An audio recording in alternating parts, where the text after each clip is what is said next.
When I was in my late 20s, just out of graduate school, I landed my dream job working for the Committee on Science, Space, and Technology in the US Congress. With my degree in science policy, I had a dream of bringing great science to everyone around the world. In my first go at legislation, I was informed by a bigwig that this wasn't going in the bill. In fact, international collaboration was what that person called foreign aid in another form.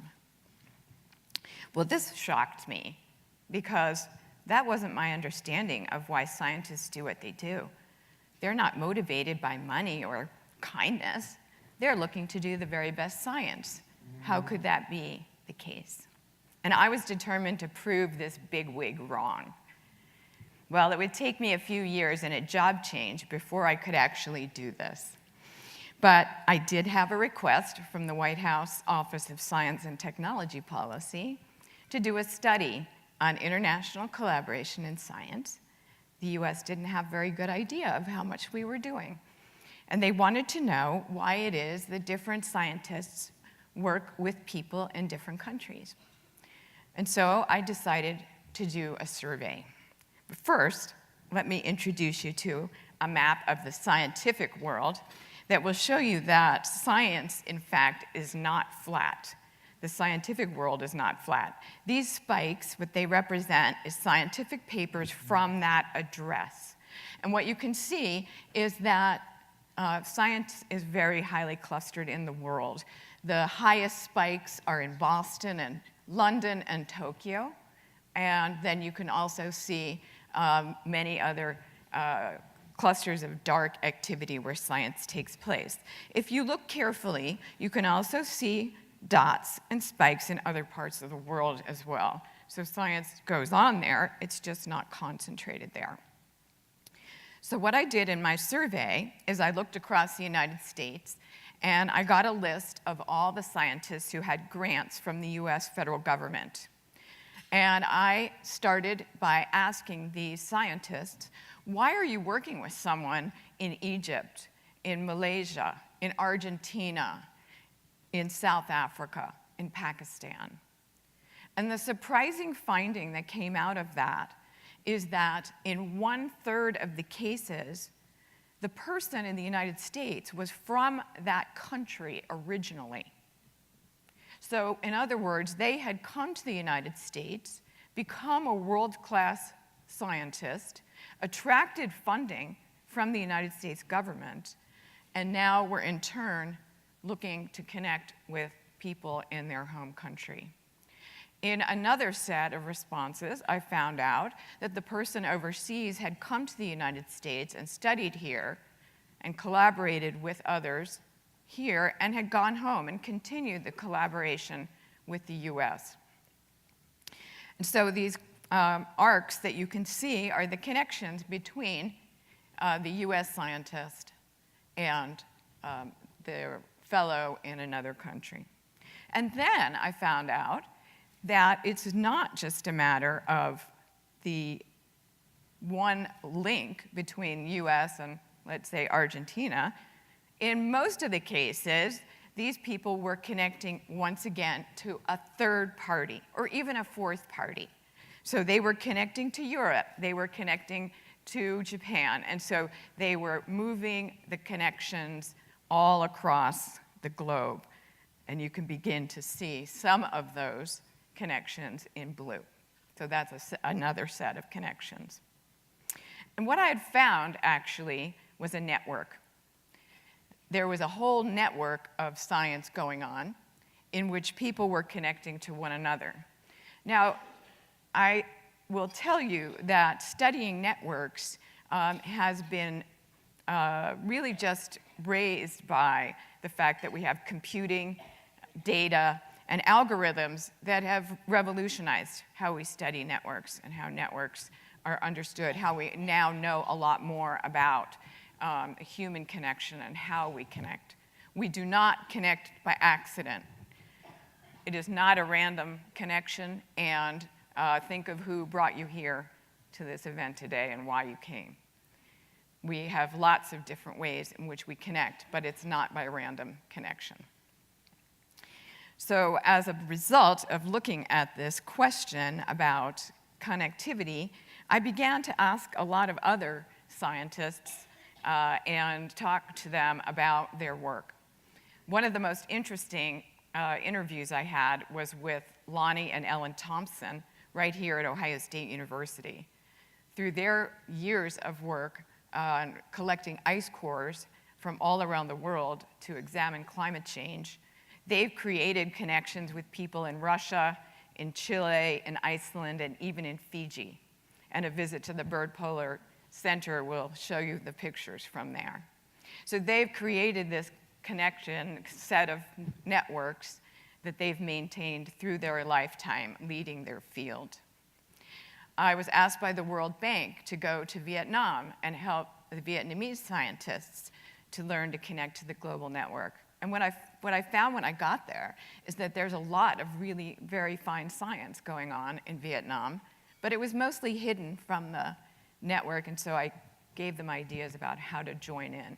Similarly, I did the same thing in Africa, and I met people in Mozambique and in Uganda who were also doing good science. A lot of times they were under the mistaken impression that if they signed a diplomatic agreement with the United States, that would somehow open up science, the US science to them. And I tried to explain that that wasn't exactly the case. And in fact, one older gentleman in Mozambique stood up and told his scientific colleagues, we need to focus on patenting, not on writing papers. Well, that's totally wrong, because if you really want to join the network, you do not try to close up and hide your science or your technology. You look as for a way to be seen and to be connected. I was also asked by the European Commission to examine their networks because they have made a very specific policy of trying to connect countries across Europe. And I worked with a fellow from the European Commission, and he and I published an article in Nature magazine because what we found when we did this research is there was a statistically significant relationship between the openness of a country and engagement in this global network and the quality of their science. So in other words, the more open your country is to engagement, the more that your science is quite notable. So this is also a lesson for countries that are spending a lot of money on defense research and secretive research. They are falling behind. In our open countries have strong science, we identified the fact that a number of countries punch way above their weight in terms of impact, even beyond what you would expect in their spending, because they're reaching out and sending their folks out and bringing their folks in. If you look at what's happening around the world, the United States is still one of the world's leading producers of scientific papers. However, what this graph shows you is that in 1980, the US was producing about 50% of all scientific papers in the world. That's on the top left there, the blue line is the United States output. And the United States output has dropped to about 25% of the world's scientific output. Now, some of this is actually a good story because, in fact, there are many more countries of the world participating in science now. So it's really a bigger pie, and we have a share of it, but our share is smaller. And that dotted line you see is the European Union, and they continue to publish, and also but you can see a slight downward, but not as much of a downward slope as the United States. But the real story here has been the rise of China. In the last 30 years ago, China was really not a participant in global science in any way.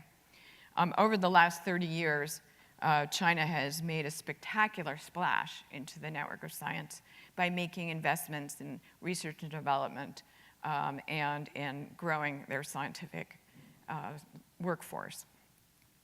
And what you can see, if you look at this next line I'll add in, is the rise of China in global science. So from not participating at all in 1980 to having now closer to 30% of all the papers in the world published from China, and soon to overtake the United States in numbers of papers. Now, this global system of science, is really an invention of the United States. It's due to our openness, to the commitment that we've made to bring people here, to the commitment to basic science and basic research. So what we need to think about is how committed we can remain to openness. The work that I've done on this global system of science has helped all kinds of different groups to understand the importance of openness.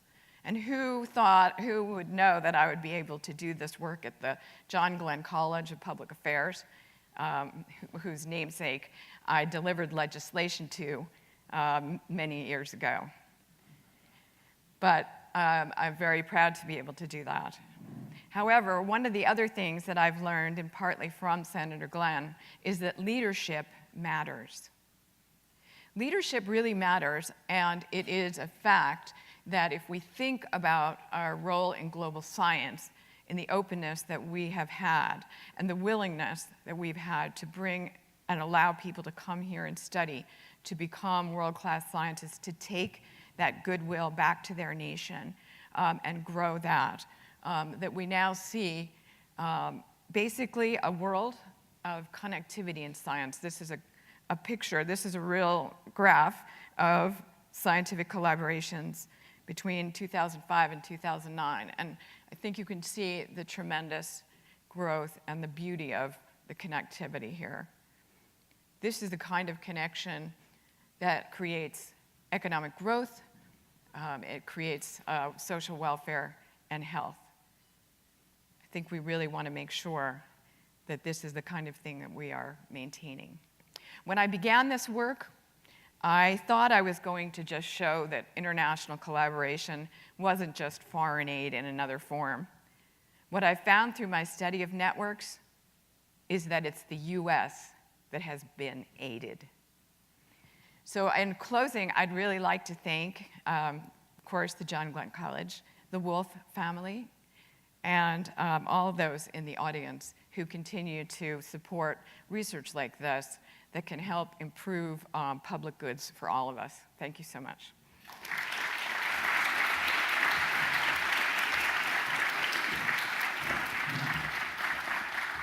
Wow, Carolyn, I think the graphics really speak volumes. Now, let me preface this question by saying, no, you can't do this. But if, in fact, you were to find yourself back in Congress or the White House, no, you can't. You have a venue to do that. If, in fact, you found yourself back there and delivering those ideas about legislation, are there some specific things that really build on your research that you would be calling for today? Okay, thanks. I do hope I do share my voice with those in power. Yes, we have to maintain our commitment to blue sky basic scientific research. If you look at the last 6 Nobel Prize winners in science in the United States, they are all immigrants to the United States.